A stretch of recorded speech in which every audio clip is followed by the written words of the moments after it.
রাত বাজে 12টা। এখন আমাদের কিছু খেতে ইচ্ছা করছে। পরে আমি আর আমার বোন বললাম চলো কিছু খাই। এখন আমরা ভাবতেছি কি খাবো। পরে আমি বললাম যে চলো তাহলে সহজের ভিতর কিছু করে খাই।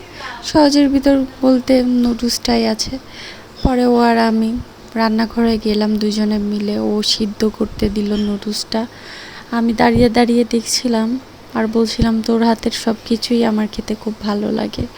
ও হাসতেছিল। পরে ওর ছেলেরাও ছিল আমাদের সঙ্গে তখন, দুটো ছেলে।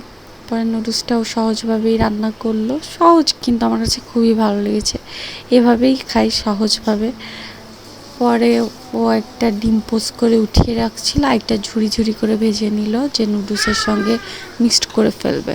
ওর হাতের এইসব রান্না আমার কাছে খুবই ভালো লাগে, বিশেষ করে নাস্তা আইটেম আমার বোনটা ভালোই পারে।